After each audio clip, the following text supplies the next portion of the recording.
Assalamualaikum warahmatullahi wabarakatuh. Selamat siang beserta semuanya. Alhamdulillah masih di Jakarta Dominan update hari ini. Kita masuk ke simposium 4A dengan topik current issue in sport cardiology. Dan ini merupakan topik yang memang akhir-akhir ini sering mendapat sorotan terkait banyaknya pasien yang memang awalnya mengalami serangan jantung pada saat menjalani aktivitas olahraga. Dan kita akan ada 3 pembicara pada hari ini, Dr. Diah Haji Muslimastusri, Dr. Hari Hendriati Saputo, dan Dr. Vera Hidayati. Tanpa memperpanjang waktu, kita mulai untuk pembicara pertama, Dr. Diah Haji Muslimastusri. Beliau adalah staf di Departemen Kardiologi dan Vascular Medicine, Fakulti of Medicine, Public Health and Nursing, Universitas Gadjah Mada, yang akan menyampaikan topik terkait pulse of performance, cardiovascular adaptation in exercise and sport. Kepada Dr. Dia, kami silakan.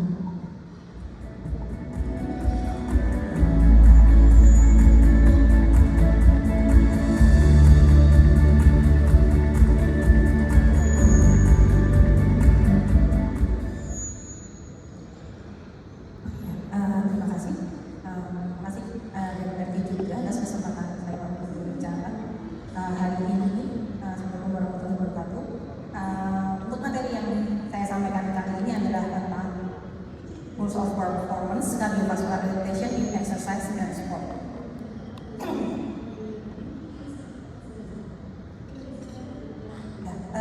Jadi ketika kita berbicara tentang exercise dan sport, sebenarnya kita perlu membedakan apa sih yang disebut sebagai aktivitas fisik, kapan disebut sebagai exercise, dan kapan itu sudah masuk ke kategori sport.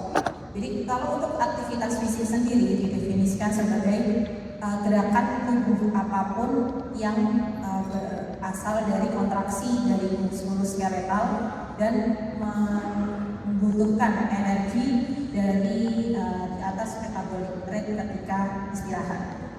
Jadi sedikit apapun kita bergerak itu sudah disebut sebagai physical activity.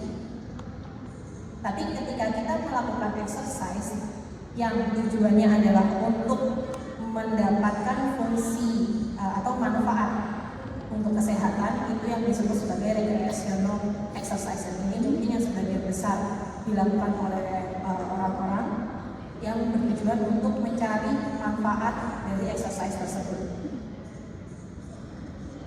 Akan tetapi ketika levelnya itu lebih tinggi, bahkan di level kompetitif, ini yang sudah masuk ke kategori sport. Sehingga ketika exercise ini dilakukan dalam jangka waktu lama, kemudian berkelanjutan untuk tingkat kompetitif, itu yang sudah masuk ke sport. Karena orang-orang yang melakukan kategori sport inilah yang kita sebut sebagai atlet. Nah, untuk efek dari exercise atau sport sendiri pada sistem kardiovaskular ini akan kita kenal. Yang pertama adalah short term, jadi efek jangka pendek, yang ini merupakan biasanya kita sebut sebagai respon sistem terhadap exercise atau terhadap aktivitas.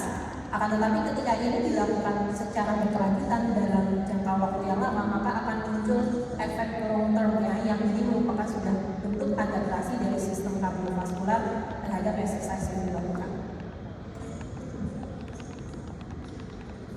Nah, apa yang terjadi dalam short term ketika seseorang melakukan exercise? Yang pertama adalah akan adanya peningkatan heart rate. Ini ditujukan atau tujuannya peningkatan heart rate ini sendiri adalah karena exercise ini untuk memenuhi kebutuhan muskuloskeletal dalam melakukan exercise, ini akan membutuhkan cardiac output yang tinggi. Sehingga salah satu efek dari kebutuhan cardiac output yang meningkat yaitu adalah peningkatan heart rate. Bisa dilihat di sini, semakin tinggi intensitas exercise yang kita lakukan, maka heart rate ini akan semakin meningkat, yang akan berefek peningkatan stroke volume sampai di titik di mana heart rate ini terlalu tinggi sehingga maka stroke volume-nya menurun karena diastolic filling yang berkurang. Sehingga ini yang dikejar adalah cardiac output yang meningkat sehingga bisa memenuhi kebutuhan metabolic rate yang meningkat akibat dari exercise tersebut. Selain dari heart rate, untuk tekanan darah itu juga akan didapatkan mengakibatkan peningkatan, dan ini juga sama seperti tadi heart rate, ini linear dengan intensitas exercise yang dilakukan.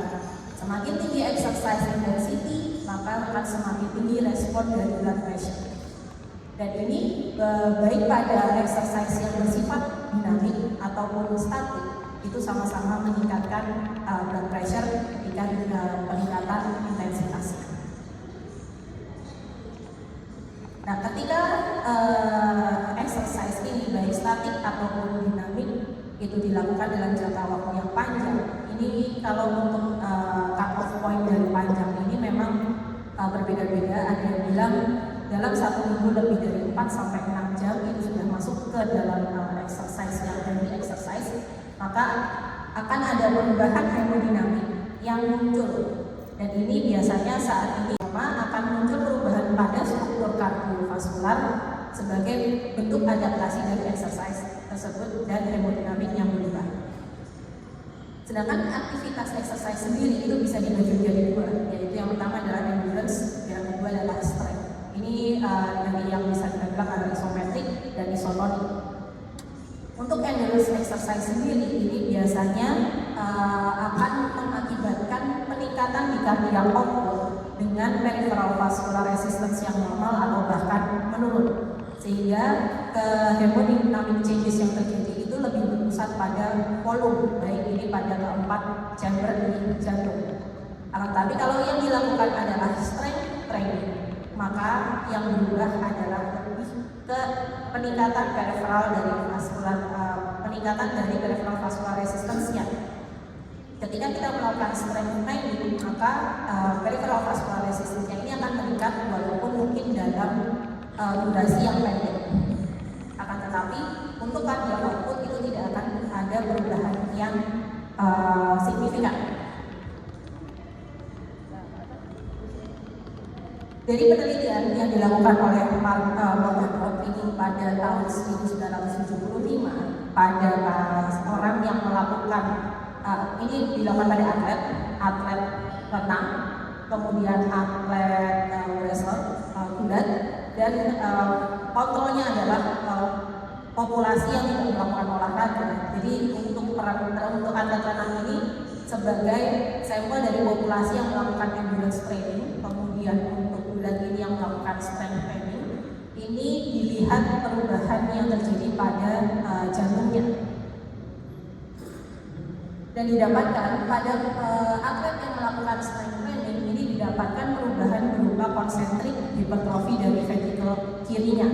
Sedangkan yang melakukan endurance training ini didapatkan adanya hipertrofi eksentrik. Ini yang membuktikan bahwa pada strength training yang berubah adalah pressure-nya. Jadi pressure di jantung, sehingga adaptasi yang muncul itu berupa konsentrik hipertrofi. Sedangkan cardiac output yang meningkat ini ditemukan pada endurance training atlet, sehingga yang berubah adalah dari dilatasi dari ventrikel kirinya sebagai kompensasi dari volume yang bertambah. Nah, apa saja olahraga yang masuk ke dalam strength training ataupun endurance training?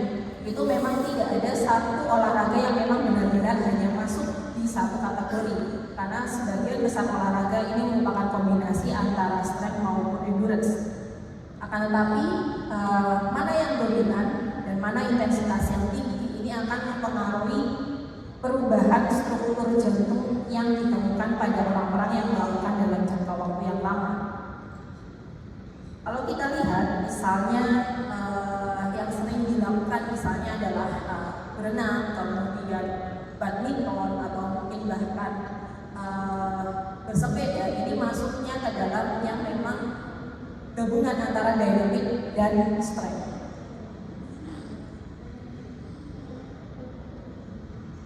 Nah, ini adalah adaptasi yang terjadi ketika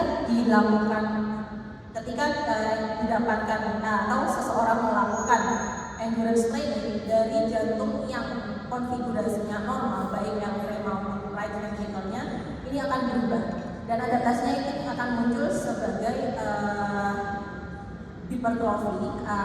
Ada peningkatan volume baik pada left ventricle maupun right ventricle, kemudian EF-nya juga akan bisa didapatkan menurun ataupun normal, tapi secara umum yang paling berubah itu adalah volumenya. Sedangkan ketika dominasi dari exercise yang dilakukan adalah strength training, kita lihat di sini volumenya tidak berubah, tapi dari ketebalan otot-otot jantung sehingga ditemukan adalah hypertrophic concentric dari left ventricle. Sedangkan untuk fungsi pompa sendiri, dua-duanya ini ditemukan bahwa masih baik. Nah, apa yang terjadi ketika exercise itu dua-duanya, jadi strength maupun endurance sama-sama merupakan komponen yang terjadi pada exercise yang dilakukan, maka yang didapatkan adalah gabungan dari dua-duanya. Dia ada penebalan, ada LVH konsentriknya, tapi volumenya juga bertambah. Jadi secara konfigurasi ini menebal dan dilatasi. Akan tetapi ketika yang dominan adalah dynamic, maka munculnya dari sini adanya dilatasi, tapi yang dominan adalah statiknya, status strength trainingnya, maka ini lebih ke dari penebalan dari dinding miokard. Nah, kemudian apa yang terjadi pada heart rate? Memang salah satu key point dari exercise yang dilakukan secara berkepanjangan itu memang akan menurunkan dari resting heart rate-nya. Ini didapatkan dari satu studi bahwa antara orang yang ini elit maksudnya adalah atlet dengan orang yang terlatih dan dibandingkan yang tidak terlatih, ini adalah peningkatan intensitas resting heart rate dari atlet itu memang didapatkan lebih rendah daripada normal. Maksudnya daripada orang-orang yang tidak melakukan exercise ataupun yang melakukan exercise hanya sebagai recreational exercise. Dan ini heart rate ini akan tetap meningkat sebagai respon dari exercise yang meningkat intensitasnya. Jadi ketika resting kemudian melakukan exercise, dia akan semakin meningkat heart rate-nya seiring dengan peningkatan intensitas exercise yang dilakukan. Jadi walaupun sudah terlatih, walaupun sebagai atlet, tapi peningkatan heart rate ini akan tetap muncul. Akan tetapi peningkatannya tidak sedrastis dari orang yang tidak terlatih, karena restingnya atau starting point-nya sendiri dia sudah lebih rendah. Ini untuk stroke volume bisa dilihat bahwa atlet memang memiliki stroke volume yang lebih tinggi dibandingkan orang-orang dengan recreational exercise ataupun yang tanpa exercise. Sehingga hasil akhirnya sebenarnya adalah ini tujuannya untuk menjaga cardiac output supaya tetap stabil. Jadi dilihat ini karena cardiac output adalah stroke volume dikalikan heart rate, hasil akhirnya ini terjaga. Jadi baik yang atlet maupun yang bukan atlet, sebenarnya stroke volume yang dicapai ini berkaitan dengan intensitas exercise itu sama, hanya memang responnya yang berbeda karena resting heart rate-nya yang berbeda. Nah, sebenarnya pertanyaan yang paling besar daripada adaptasi jantung ini adalah apakah adaptasi yang terjadi ini merupakan suatu bentuk fisiologis atau sebuah bentuk patologis yang nanti meningkatkan resiko bila melakukan exercise yang berat. Sehingga saat ini muncul yang disebut adalah gray area, sehingga kita harus menentukan apakah perubahan struktur yang terjadi dari seseorang yang melakukan exercise dalam jangka waktu yang lama ini merupakan suatu bentuk adaptasi fisiologis atau sudah merupakan bentuk patologis. Nah ini jadi ketika kita sudah mulai menemukan perubahan struktur, kita benar-benar harus memastikan apakah ini memang suatu perubahan yang masih fisiologis sehingga bisa dibilang normal, ataukah ini sudah merupakan sesuatu yang patologis. Kenapa? Karena kadang-kadang tidak bisa dibedakan hanya dari pemeriksaan yang superficial. Kita benar-benar harus memastikan apakah memang perubahan struktural ini murni karena exercise-nya sehingga merupakan suatu yang fisiologis atau sebenarnya menandakan sesuatu yang sudah patologis. Dan itu nanti mungkin akan dibahas di materi sebelumnya, sehingga konklusi dari materi saya ini adalah perubahan kardiovaskular itu merupakan sesuatu yang normal terjadi pada seseorang yang melakukan exercise secara reguler, baik itu atlet ataupun bukan. Akan tetapi yang penting adalah mendiferensiasikan perubahan apakah sesuatu yang fisiologis atau sesuatu yang patologis, sehingga menurunkan resiko ketika seseorang melakukan exercise yang berat. Terima kasih, saya kembalikan ke moderator. Terima kasih Dokter Diana Masuki. Memasuki sesi yang kedua adalah pembicara dari Semarang, beliau, namun saya beliau berhalangan hadir di tengah kita bersama, Dr. RR Hadi Hendriati Saputo. Beliau adalah Cardiologist Consultant of Prevention and Rehabilitation di Rumah Sakit Dr. Karyadi Semarang. Namun kita sudah mempunyai video recording beliau yang akan menyampaikan materi terkait dengan cardiovascular safety during exercise and sport mengenai pre-participation screening and monitoring. Pertama-tama saya ucapkan terima kasih kepada panitia Jurusan Kardiologi AMD telah memberikan kesempatan kepada saya untuk memberikan materi pre-participation screening untuk exercise dan sports. Mohon maaf saya tidak bisa hadir pada acara ini. Terima kasih atas kesempatannya untuk memberikan materi melalui recording. Jadi saya akan memberikan materi mengenai pre-participation screening untuk exercise dan sports. Jadi sebagai pendahuluan, jadi apa sih pentingnya cardiovascular pre-participation screening? Jadi apa sih pre-participation screening yang menjadi pilihan? Terus kapan kita menggunakan jenis-jenis pre-participation screening, mana yang kita pilih itu, bagaimana kombinasi pemilihan pemeriksaan tambahan seperti ECG maupun pemeriksaan imaging untuk pre-participation screening. Kemudian dari hasil pre-participation screening ini nanti akan menjadi masukan ya buat baik dari penyelenggara, kemudian stakeholder, dan untuk atlet itu sendiri, sehingga ada yang namanya team-based approach dan ada banyak innovation center in sports cardiology. Jadi ternyata sports related sudden cardiac death itu terjadi 1:50.000 dan sampai 7:100.000 per tahun pada yang atlet yang tampaknya sehat yang kurang dari 35 tahun, dan terjadi pula pada yang usia middle age sekitar usia tengah-tengah, ya usia parubaya aja sekitar 5%. Dan ternyata kalau kita melakukan pre-participation screening itu dapat menurunkan sports related sudden cardiac death. Jadi kalau usianya kurang dari 35 tahun itu mostly karena congenital heart disease atau kelainan genetik. Tapi kalau usianya lebih dari 35 tahun, sports related SCD ini mostly caused by coronary artery disease. Kalau secara general ya, itu ada pre-participation screening juga, itu dapat dilakukan contohnya oleh personal trainer atau fitness profesional.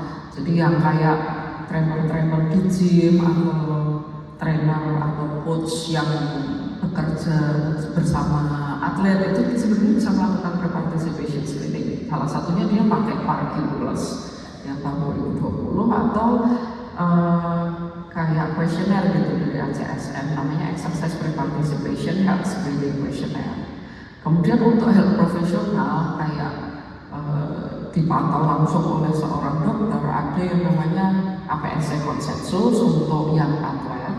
Kemudian dari APSC itu nanti akan dimasukkan ke AHA 14 point screening evaluation. Terus kemudian ada juga ESC Sports Cardiology 2020, itu untuk individu yang usianya di atas 35 tahun, untuk individu yang asimptomatik seperti itu. Jadi kalau kita melakukan pre-participation screening, kita itu tetap melakukan seperti kita ketemu pasien yang tidak sehat ya, ada anamnesis, ada pemeriksaan fisik maupun pemeriksaan penunjang sesuai dengan kebutuhannya kita. Kalau pemeriksaan anamnesis kita tanyakan apakah nyeri dada, apakah ada sesak, mudah lelah, riwayat pingsan, bengkak pada adanya riwayat udem, kemudian adanya claudication intermittent, riwayat penyakitnya sebelumnya, faktor resiko, riwayat keluarga itu ditanyain semua. Terus kalau pemeriksaan fisik sama, tanda-tanda vital itu penting, terus pemeriksaan pacu jantungnya gimana, nadinya gimana, ada kelainan apa enggak, ada tanda-tanda kardiomegali apa enggak, ada heart murmur apa enggak, itu penting untuk dilakukan pemeriksaan. Itu bagian dari pemeriksaan pre-participation screening. Kalau ada kelainan-kelainan tersebut, kita bisa melakukan pemeriksaan lanjutannya ya tergantung nih kebutuhannya apa. Kalau dia butuh ECG saat testing ya lakukan ECG. Perlu exercise dengan ECG silahkan dilakukan. Perlu curiga ada kelainan misal anemia, ada kelainan hipertiroid misalnya seperti itu ya bisa pemeriksaan lab. Atau kok ada tanda-tanda kardiomegali bolehlah tes X-ray. Kalau ada kita butuh memang fungsi-fungsi jantung atau curiga ada kelainan struktural, kita lakukan ekokardiografi atau pemeriksaan imaging lainnya sesuai dengan kebutuhan. Ini yang tadi saya sebut ada yang namanya Pargio tahun 2020. Ini simpel, bisa dilakukan oleh personal trainer, coach maupun diri sendiri. Jadi self-guided method. Jadi semua orang bisa menjawab pertanyaan ini. Tinggal dijawab yes or no, dan kalau memang ada kelainan ya sebaiknya memang disarankan untuk ke dokter terlebih dahulu. Ini yang dari ACSM, dari ada yang step 1, step 2, step 3. Jadi kalau misal ada kelainan tersebut dari step 1 aja sudah ada kelainan, ya udah kita harus ketemu medical professional, jangan langsung main diain aja buat latihan. Jadi istilahnya pre-participation screening ini buat keamanan, baik keamanan buat fitness profesional maupun untuk keamanan kliennya. Kalau dari APSC konsensus untuk pre-participation screening ini yang kita pakai di Asia Pasifik ya.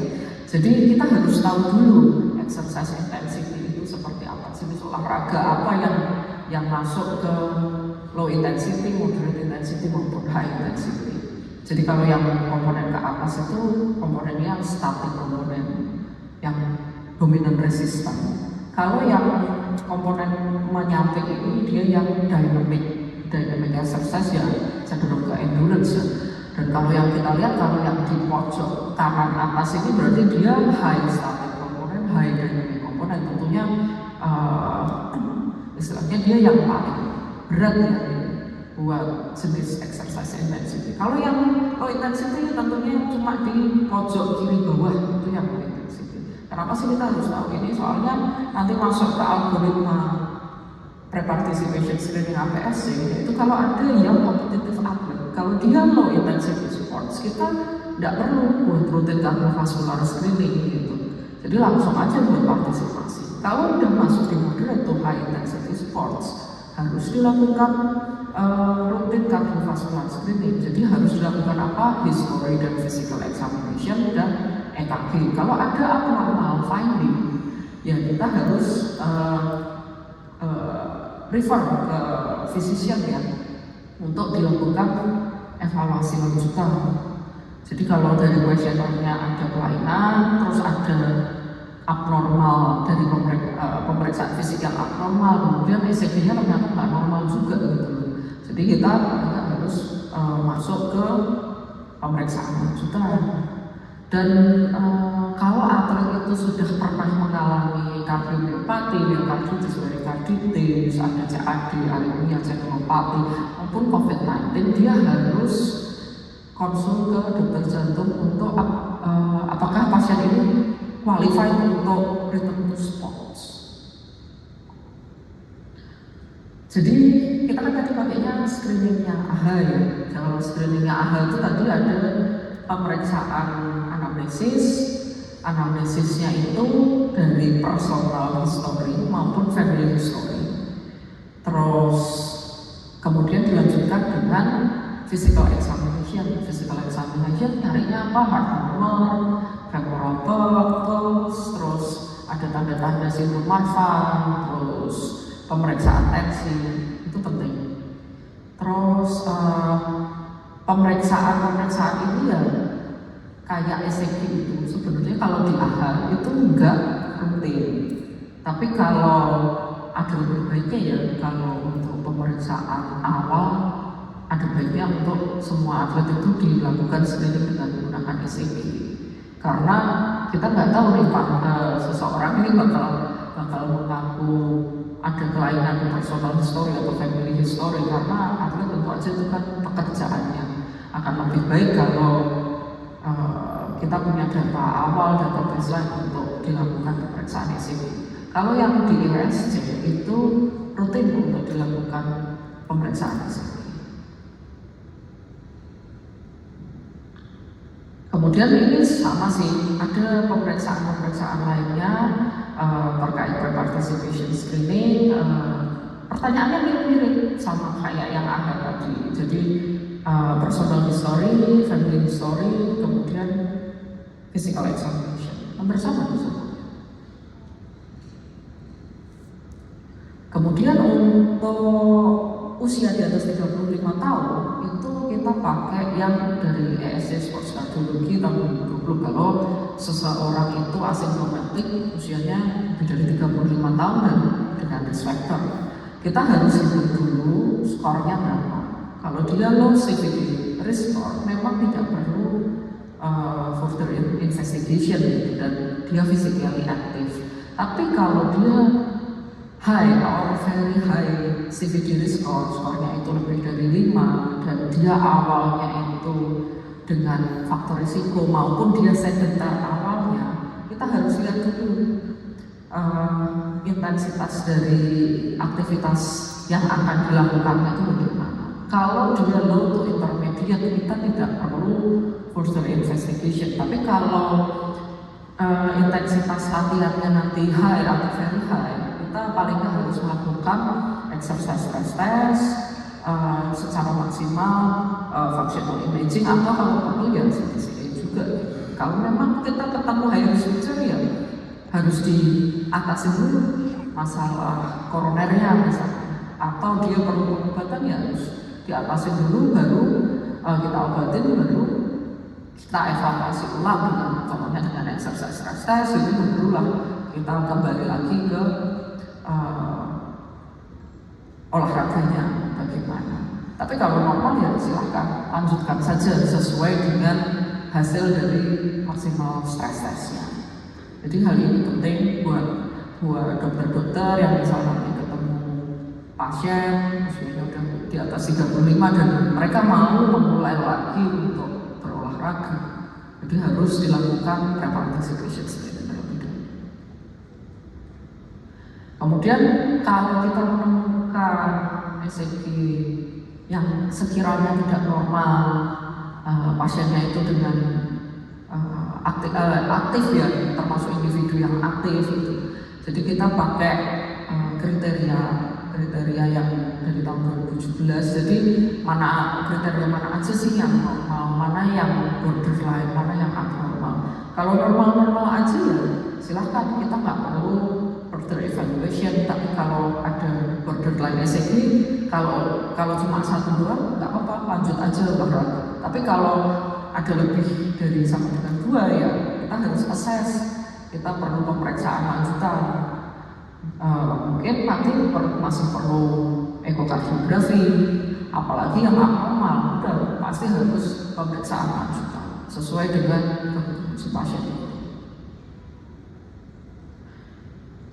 Jadi ternyata kalau kita melakukan pemeriksaan, hanya pemeriksaan ini ya history sama physical examination, itu mungkin akurasinya bakal lebih kecil daripada kita combine dengan modalitas yang lain. Dan ternyata kalau kita nambah dengan ECG gitu ya, daripada si atlet ini terjadi sudden cardiac death ya ternyata malah justru lebih cost efektif gitu daripada kalau kita udah kadung si atlet ini melakukan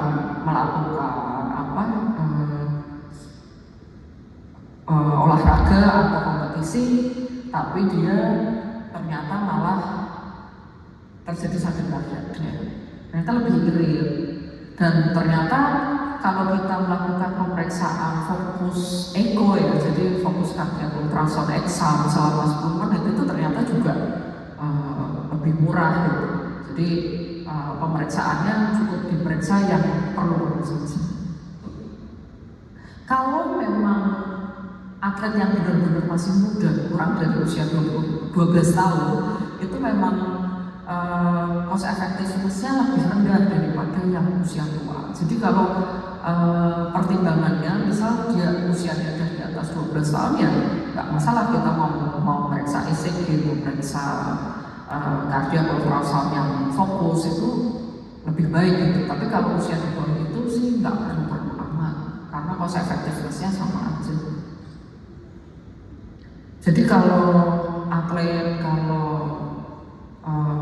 individu aktif kayak gitu ada yang namanya team based approach sama patient centered care. Kalau sekarang semua penyakit itu yang kalau kita pengen meningkatkan kualitas layanan kesehatan tentu kita harus melihat kebutuhan si pasien ini apa, keinginan si pasien ini apa gitu. Jadi di sports cardiology sama, karena seorang atlet itu kan dia hidupnya dapat uangnya, dapat pendapatannya berdasar dari atletnya, kehidupannya dia sebagai atlet. Jadi kalau ada kelainan itu kita harus menyampaikan ke atlet tersebut. Jadi nggak cuma kita menyampaikan risiko dan kita kayak mendoktrin harus seperti ini, harus seperti itu, harus berhenti. Nah itu dikembalikan lagi ke atlet dan dikembalikan ke stakeholder. Jadi bukan berarti kalau seorang atlet misal sudah pasang device kemudian dia harus berhenti menjadi atlet, bukan seperti itu. Tapi kita tetap harus menyampaikan risiko-risiko yang mungkin akan terjadi. Kalau atlet dan stakeholder itu istilahnya menerima risiko tersebut, ya silahkan seorang atlet itu akan berlanjut untuk kembali ke game ya, ke sports, kembali lagi untuk bertanding itu dikembalikan lagi ke atlet maupun stakeholder. Jadi kita sebagai clinician hanya memberikan saran saja, dan kemudian selain saran kita juga melakukan pemeriksaan sebelum seorang atlet itu kembali lagi untuk bertanding gitu ya. Jadi jangan lupa nanti selama berapa lama dilakukan follow up lagi itu sesuai dengan clinical decision lagi. Mungkin itu dari saya. Terima kasih atas kesempatannya. Demikian materi dari Dr. Hari Hendriati Santoso. Selanjutnya kita menginjak sesi yang terakhir yang akan disampaikan oleh Dr. Vera Hidayati, Cardiologist Consultant of Electrophysiology, staff dari Departemen Cardiology and Vascular Medicine, Faculty of Medicine, Public Health and Nursing, Gadjah Mada University. Dia akan menyampaikan materi mengenai sudden cardiac death during sport, not so sudden anymore. Kepada Dr. Vera, dipersilakan.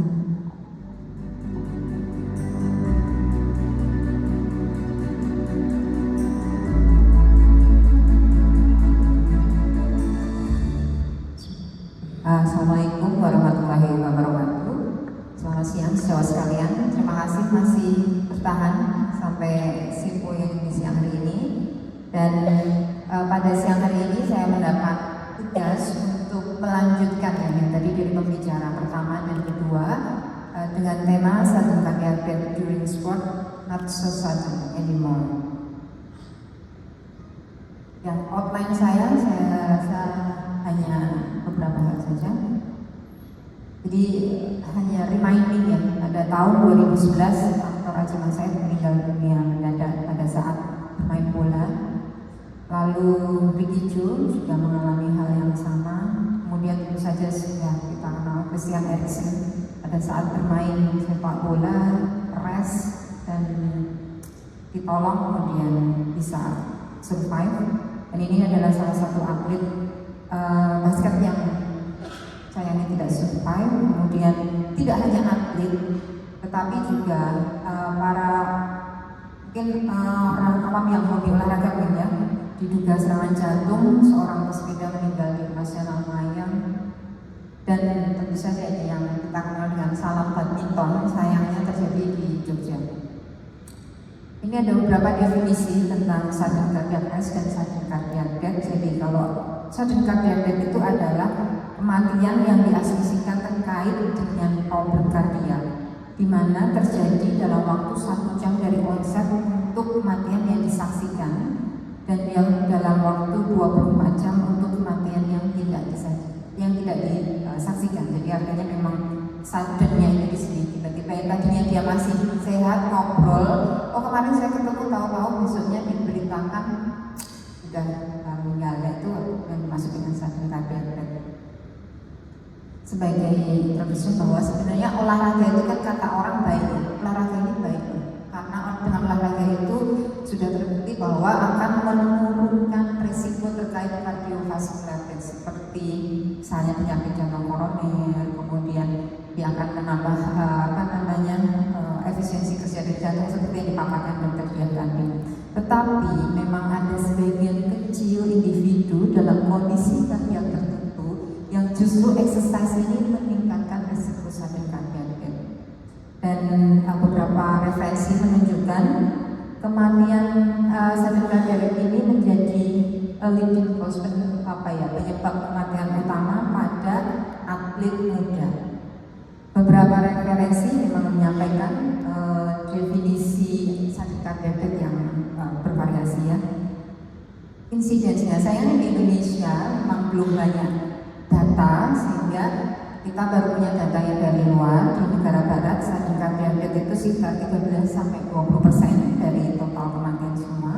Kemudian kalau di atlet sekitar 1:40.000 sampai 1:80.000. Memang jarang. Masalahnya pasien seperti ini datang, manifestasi klinis yang pertama itu adalah henti jantung mendadak. Itu yang membuat meskipun jarang tapi kan sangat mengagetkan gitu, dan ini membuat emosional dan sosial impact yang cukup besar. Beberapa penyebab atau kondisi yang berhubungan dengan sudden cardiac death pada atlet ini kita bagi menjadi 2. Yang pertama adalah yang terkait dengan congenital atau genetik dan acquired atau didapat, dan kemudian kita bagi lagi jadi 2 kelompok, yaitu yang struktur jantungnya abnormal, kemudian ini struktur jantung tidak ini yang normal, yang tidak normal ya. Kemudian yang bawah juga demikian, ada perubahan di struktur jantung dan satunya normal. Nanti akan kita bahas satu-satu, mudah-mudahan waktunya cukup.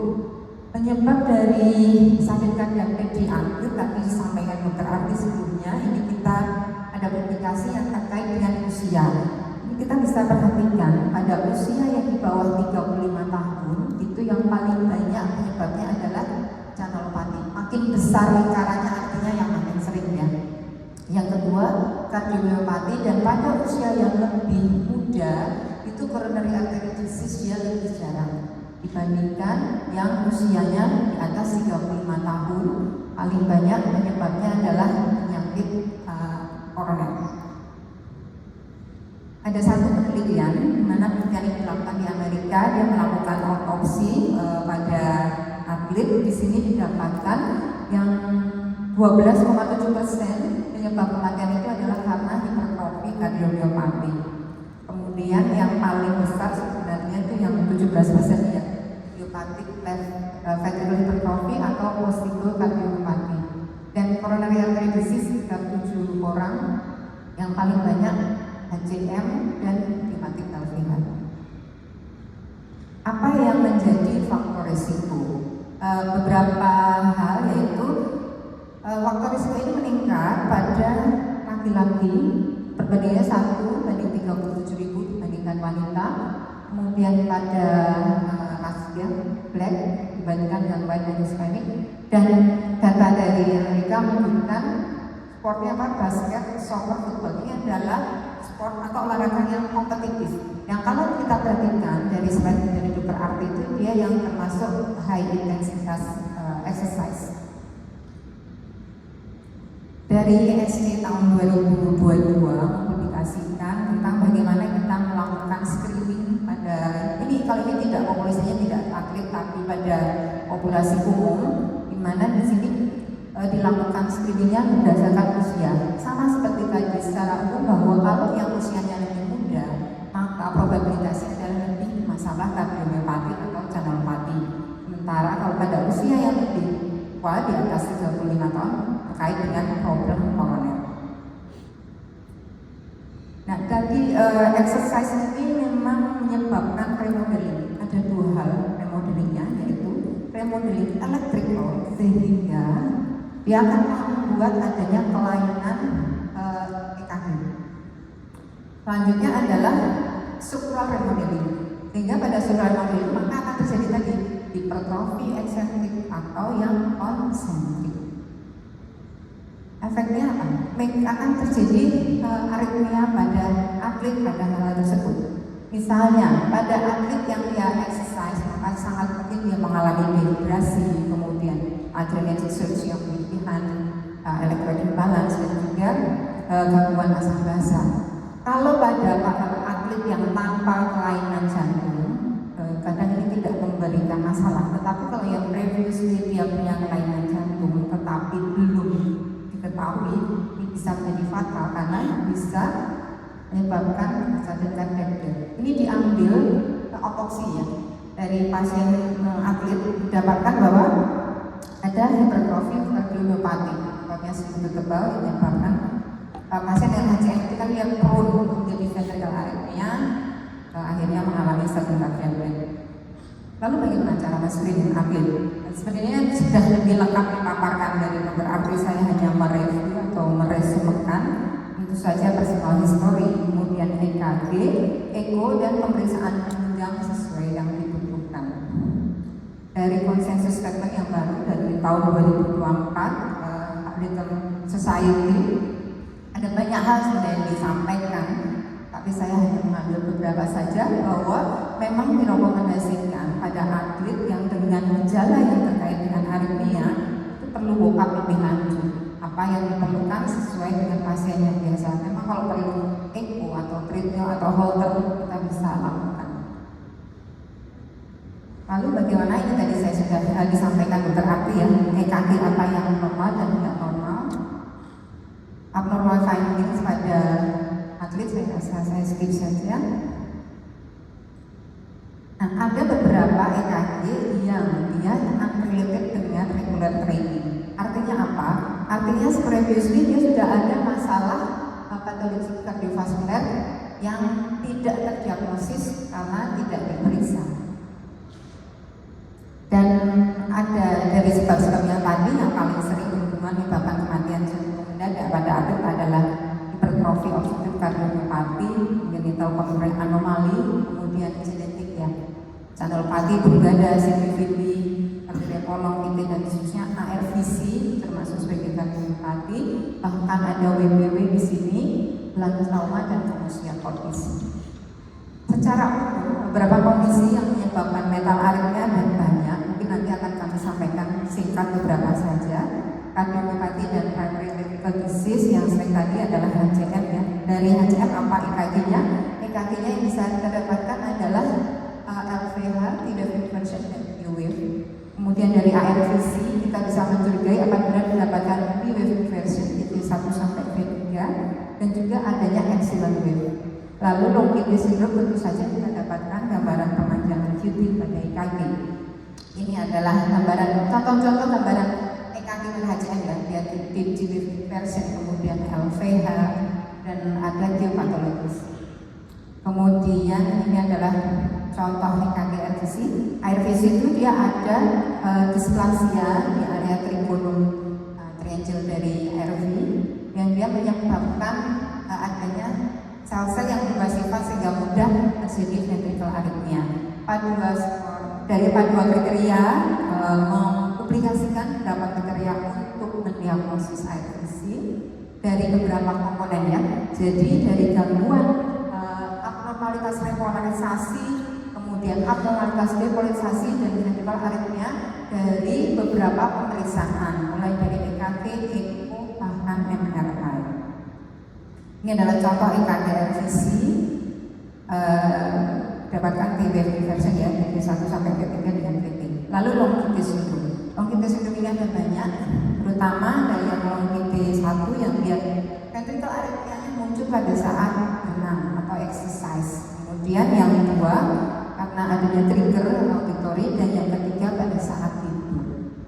Ini adalah perbedaan EKG-nya. Pada longitudinal 1 kita lihat bahwa early onset progress dan gambaran gelombang T-nya akan berbeda. Dia early onset dan base dari T wave-nya dia lebar.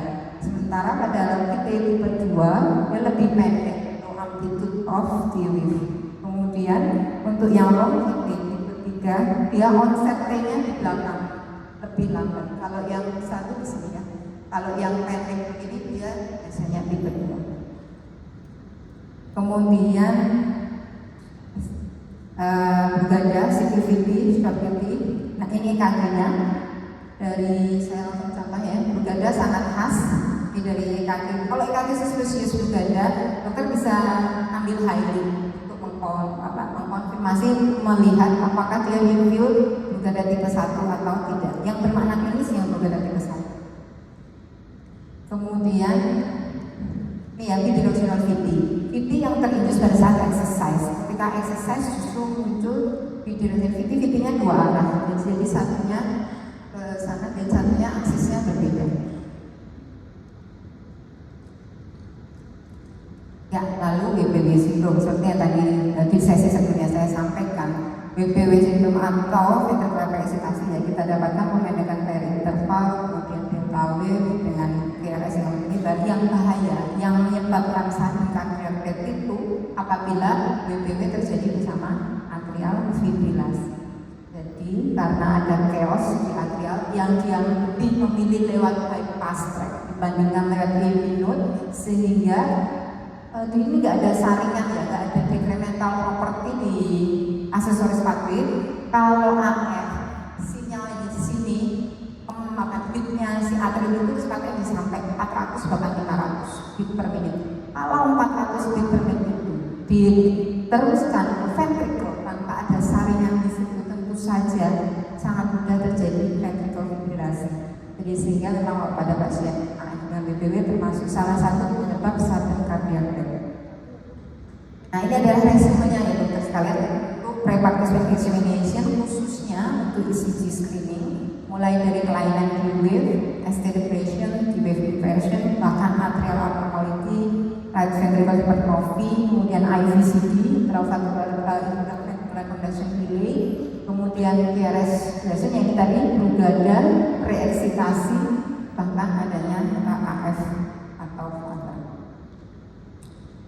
Kemudian ada rekomendasi dari SC tahun 2020 untuk pasien-pasien yang dengan aritmia.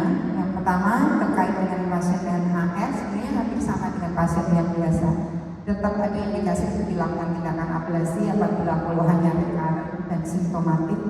Kemudian untuk yang SVT ada indikasi dilakukan ablasi kalau memang dia WPW syndrome ya. Kemudian untuk yang PVC di sini lihat bahwa individu yang dengan PVC lebih dari 2 dengan high engine atlas tentu saja direkomendasikan untuk melakukan pemeriksaan lebih lanjut. Kemudian, nah ini yang rekomendasi longitudinal syndrome.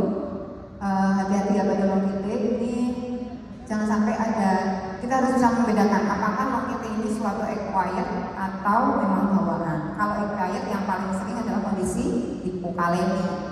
Hipokalemi memperpanjang BD dan bisa menyebabkan ventricular arrhythmia. Nah, pada pasien yang memang dengan longitudinal syndrome itu tidak disarankan untuk high intensity sport. Untuk berganda ICD implantation itu direkomendasikan apabila apalagi pasien atau atlet tersebut pernah mengalami sudden cardiac death reported sudden cardiac death kelas B1 ya untuk ICD. Kemudian saya rasa itu aja yang penting. Nah, ini adalah sekilas tentang ICD. ICD itu alat ya, intracardiovascular defibrillator yang ditanam di bawah kulit, dan dia fungsinya adalah untuk mengenali adanya ventricular arrhythmia yang mengancam nyawa. Setelah mengenali, dia akan memberikan terapi terhadap ventricular arrhythmia tersebut, mulai dari anticardiac sampai pemberian kejut listrik. Alatnya seperti ini. Ya, jadi ICD itu bisa dual chamber, hampir sama kayak pacemaker. Hanya fungsinya dia adalah memberi kejut listrik, ditanam di bawah kulit, kabelnya bisa 2:1, dan lihat beda ujungnya dengan pacemaker. Dia ada coil yang untuk memberikan kejut listrik. Alatnya akan lebih besar dan lebih tebal dibandingkan dengan pacemaker. Nah, ini adalah resume bahwa mengatasi problem atlet ya, dengan permasalahan aritmia atau dengan permasalahan tadi yang disampaikan Dr. Atik, kita membutuhkan tim sehingga bisa memberikan keputusan yang tepat bagi pasien, apakah dia bisa kembali untuk berolahraga lagi karena olahraga menjadi pekerjaannya atau tidak. Nah, harapannya bisa seperti ini ya, Christian Harrison, dia bisa kembali ke lapangan hijau setelah diimplan ICD, itu pun mungkin setelah inform konsen dengan pasien dan keluarganya. Intinya bahwa satu cardiac death di atlet itu tidak banyak, tetapi sekali yang terjadi itu punya efek yang sangat besar, baik emosional maupun sosial efek. Penyebabnya bisa mulai dari myocardial proses tadi ya, remodeling struktural atau remodeling electricity. Tentu saja evaluasi dan stratifikasi resiko sangat penting, itu adalah peran kita semua untuk menurunkan angka sudden cardiac death. Dan implantasi ICD memegang peran yang penting sebagai terapi pada pasien. Demikian dari saya, mudah-mudahan bermanfaat. Assalamualaikum warahmatullahi wabarakatuh.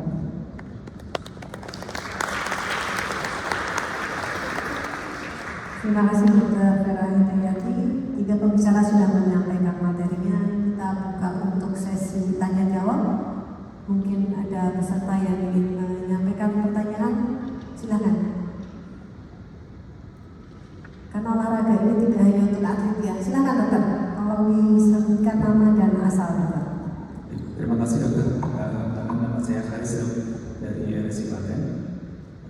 Izin bertanya untuk kami sendiri yang olahraga rekreasional ya, itu apakah untuk menilai kita sudah maksimal intensitas untuk diri sendiri, menilai kemampuan saat olahraga, apakah cukup hanya dengan menilai kadar maksimal kita dengan rumus yang sudah kita ketahui itu, atau ada cara lain? Yang pertama. Yang kedua, melihat dari ceritanya pemain bola tadi, itu kan salah satu faktor yang mempengaruhi mungkin survive adalah CPR yang segera. Dari pergi sendiri, apakah ada upaya untuk memperkenalkan CPR ini ke dalam kurikulum pendidikan, mungkin dengan kementerian sendiri? Terima kasih. Terima kasih Dr. Haris dari RSI ya dok ya. Ini pertanyaan pertama untuk dokter ya. Bagaimana kita tahu bahwa batasan olahraga maksimal yang bisa dilakukan ini mungkin untuk recreational sport ya, bukan untuk atlet. Orang awam kan sekarang lari maraton, padahal dia mungkin trainingnya training sendiri. Mungkin dokter dia bisa menjelaskan. Silakan. Ya, terima kasih. Sebenarnya untuk menilai kemampuan olahraga memang itu kembali ke jenis olahraga apa yang akan dilakukan, kemudian intensitas yang akan dilakukan dari olahraga tersebut. Karena dari satu olahraga sendiri bisa intensitasnya tidak sama yang dilakukan dari satu sama yang lain. Akan tetapi tetap yang untuk pegangan yang paling mudah untuk dinilai dilakukan oleh kita sendiri itu adalah dari heart rate memang. Jadi kita tidak bisa, paling baik apabila itu adalah sebuah recreational exercise, memang intensitasnya paling tidak adalah low to moderate, tidak sampai yang ke high intensity. Low to moderate itu berarti sekitar sampai 60-70% dari maksimal heart rate sesuai usia. yaitu dengan dari sesuai usia itu kan nanti 220 dikurangi usia, nah itu kita ambil 60-70% itu adalah maksimal heart rate yang kita lakukan, terutama untuk recreational exercise. Akan tetapi tetap kita harus menilai dulu, ini memang sebelumnya memang sudah sering melakukan exercise atau memang baru akan memulai exercise. Kalau untuk memulai exercise mungkin bisa dimulai dari low intensity dulu, tidak langsung ke moderate. Itu pun nanti dengan low intensity exercise respon dari tubuh itu sendiri itu tidak bisa disamaratakan. Ada yang dengan low intensity exercise saja peningkatan heart rate-nya sudah bisa sangat tajam, tapi ada juga yang dengan low intensity exercise peningkatan heart rate-nya tidak terlalu signifikan. Makanya itu sebenarnya sebelum kita memulai kita harus pentingnya menghitung heart rate sebelum dan sesudah exercise. Ya, kalau cutnya antara pre dan waktu terlalu tinggi, itu biasanya lebih dari 10% itu berarti masih terlalu tinggi intensitas olahraga yang kita lakukan. Berarti mungkin targetnya harus kita turunkan dulu. Tapi kalau dulu itu bisa kita naikkan untuk intensitas di berikutnya. Tapi memang semua exercise yang dilakukan itu bukan sesuatu yang kalau bahasa Jawanya itu ujuk-ujuk dilakukan. Ya memang perlu dilakukan secara bertahap sehingga tubuh itu mempunyai waktu untuk beradaptasi. Ya, terima kasih Dr. Dian. Berarti cukup jelas ya Dr. yang pentingnya kita meraba nadi dan di smartwatch. Ya, pertanyaan kedua mungkin Dr. Vera bisa membantu menjawab. Jadi sekarang kan banyak cerita atlet ataupun bahkan rekreasional sport, cardiac arrest, dan sangat tergantung orang yang ada di sekitarnya. Apa sebenarnya yang bisa dilakukan kalau kita ada di sekitarnya dan bagaimana mungkin Perki, Dr. Vera sebagai bendahara Perki kerja dong. Dananya berarti tergantung beliau. Apakah Perki kira-kira ada program untuk membumikan CPR di masyarakat? Silakan Dr. Vera. Baik, terima kasih Dr. Erika. Saya bukan bendahara Perki. Yang kedua tentang pelatihan itu sudah divisinya Dr. Erika. Terima kasih untuk itu pertanyaan yang cukup baik. Jadi isu bahwa karena tadi ya sudden cardiac death atau sudden cardiac arrest itu kita tidak tahu bisa terjadi di mana saja, menimpa siapa saja, kapan saja. Artinya bahwa pertolongan pertama yaitu meningkatkan kapasitas termasuk orang-orang awam supaya mampu melakukan tindakan CPR itu menjadi sesuatu yang sangat penting. Oleh karena itu saya setuju, memang itu menjadi tugas kami dari Perki untuk menambah kegiatan, meningkatkan awareness dan juga melatih tidak hanya nakes, tidak hanya tenaga kesehatan, tetapi juga orang-orang awam supaya juga bisa melakukan CPR karena bisa terjadi kapanpun dan jelas coverage untuk ICD nggak mungkin kan. Yang bisa dilakukan itu adalah meningkatkan kapasitas dari orang-orang sekitar, yaitu mulai lay person ya kita bilang atau orang awam untuk bisa melakukan CPR karena memang ada pelatihan bantuan hidup dasar yang harus dikuasai oleh orang awam, artinya mulai dia mengenali bahwa ini sudden cardiac arrest, kemudian melakukan CPR, bahkan mungkin CPR only juga diizinkan, dan tentu saja bagaimana dia mengaktifasi bantuan supaya korban yang tidak sadar segera ditolong. Kan banyak beredar beberapa video yang ya entah sedang lari atau sedang naik sepeda arrest, kemudian yang di sekitarnya mohon maaf tolong dengan tidak proper ya, dikasih minyak-minyak atau mungkin bertepuk-tepuk, bahkan tidak sesuai lah dengan yang bagaimana CPR itu seharusnya dilakukan. Kemarin di bawah kemana Dr. Erika kita sudah mulai melakukan beberapa pelatihan CPR untuk murid SMA. Kemudian ada juga kerjasama dengan Badan SAR kalau tidak salah. Kemudian juga beberapa instansi juga kami dekati ya untuk hal ini.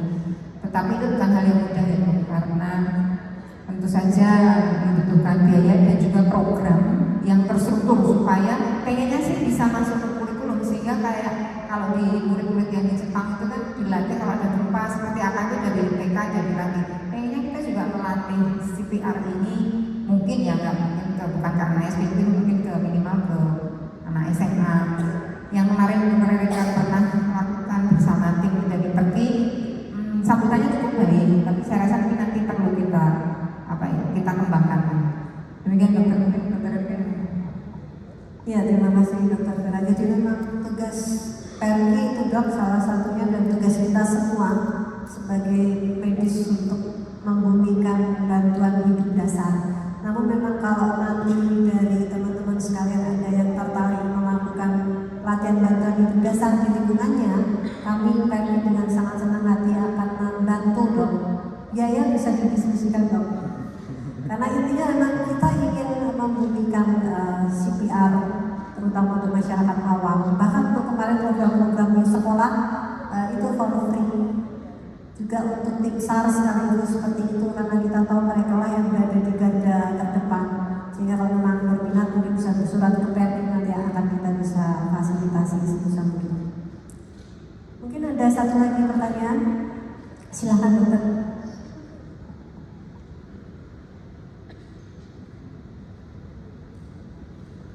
Halo, assalamualaikum dok. Terima kasih atas kesempatannya. Saya Niken dari Sukoharjo dok. Mohon izin. Dokter siapa dok? Niken.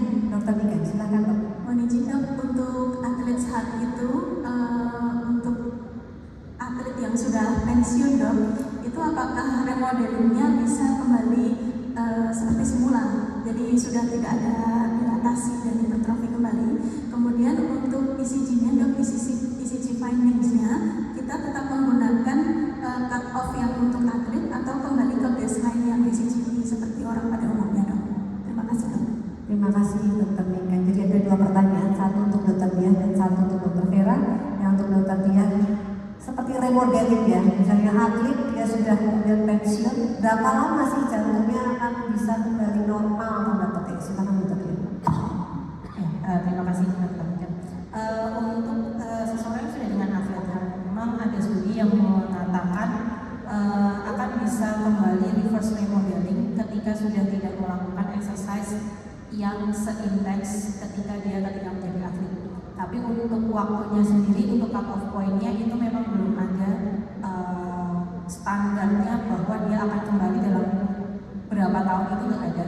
Tapi ada yang kembali, ada juga yang tidak. Jadi memang reversibilitasnya ini memang masih bisa dikatakan masih diperdebatkan. Akan tetapi beberapa yang memang sudah tidak melakukan itu bisa kembali normal. Sehingga kalau memang kita bisa yakin bahwa memang perubahan fisiologi yang terjadi dengan atlet HAPnya itu adalah sesuatu yang fisiologis, memang ketika dia reversible. Tapi ketika itu tidak reversible, bukan berarti memang itu langsung sesuatu yang patologis. Memang tetap harus kita yakinkan dulu. Sebenarnya ketika sudah terjadi perubahan struktur itu adalah sesuatu yang harus kita pastikan. Ketika masih menjadi atlet pun harus kita pastikan dulu memang itu adalah sesuatu yang fisiologis atau tanda patologis yang tersamakan karena dia melakukan exercise. Tapi untuk reversibilitasnya tadi masih ada beberapa persen yang memang reversible, tapi ada juga yang tetap walaupun sudah tidak melakukan exercise dengan intensitas yang berat, tetap menetap perubahan struktural. Kemudian untuk EKG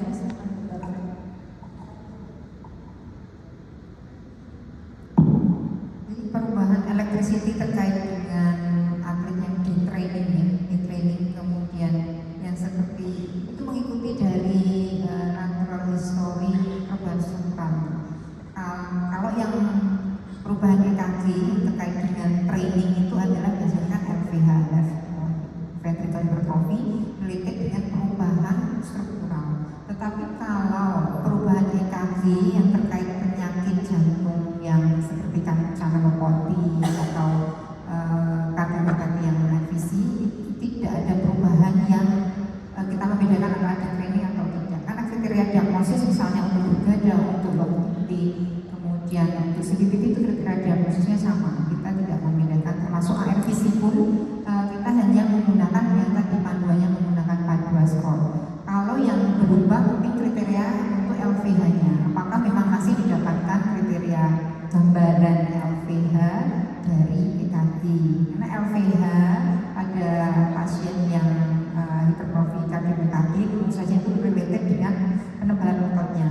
Bisa kita lihat di LVH-nya apakah dia yang tipe string atau tipe volume yang menyebabkan adanya peningkatan ya terkait dengan beban sentral. Karena ototnya yang tebal maka dia pressure-nya yang tinggi, maka akhirnya seperti itu. Tetapi kalau remodelingnya bisa sempurna kembali seperti awal, saya rasa itu jarang ya, karena sudah otot jantung kalau sudah mengalami perubahan dari struktur, saya rasa bisa remodeling cuma tidak seperti setiap kali. Saya rasa itu Mas. Terima kasih Dokter Berani. Kita dapat extra talk terus dari panitia. Sepertinya panitia sangat tertarik dengan Simpoi. Ada lagi pertanyaan mungkin? Ada lagi pertanyaan? Ditambahin berapa menit lagi? Ya, mungkin kalau sudah tidak ada, saya akan simpulkan beberapa hal terkait seminar simposium pada sesi ini. Yang pertama bahwa semua orang yang melakukan olahraga dan sport, baik itu recreational sport maupun yang atlet, semuanya akan mengalami suatu adaptasi kardiovaskuler yang itu semua bersifat fisiologis sampai pada suatu titik tertentu itu bisa menyebabkan suatu gangguan hemodinamik yang tidak diinginkan. Sehingga tentunya penting bagi kita untuk memantau pasien-pasien yang memang mengkonsultasikan dirinya ke kita, baik itu untuk recreational sport ataupun di atlet, harus mencari apakah pasien tersebut mempunyai resiko untuk khususnya aritmia yang menyebabkan sakit kardiak. Dan juga screening untuk atlet tentunya sangat tergantung dari beratnya olahraga atau beratnya aktivitas sport yang dia lakukan. Semakin berat aktivitas sport tentu semakin detail kita harus mencari resiko-resiko terjadinya aritmia yang nantinya akan bisa menyebabkan sakit kardiak. Dan untuk atlet atau orang yang pernah mengalami sakit kardiak dan terkait exercise, tentunya dia harus mendapatkan evaluasi ketat dan juga nantinya akan mendapatkan penyelidikan yang lebih detail untuk apakah nantinya bisa return to play, bermain olahraga kembali atau menjadi atlet kembali sehingga nantinya mendapatkan manfaat yang maksimal. Terima kasih kepada para pembicara. Saya selaku moderator mohon maaf bila ada salah. Saya tutup sekian. Wassalamualaikum warahmatullahi wabarakatuh.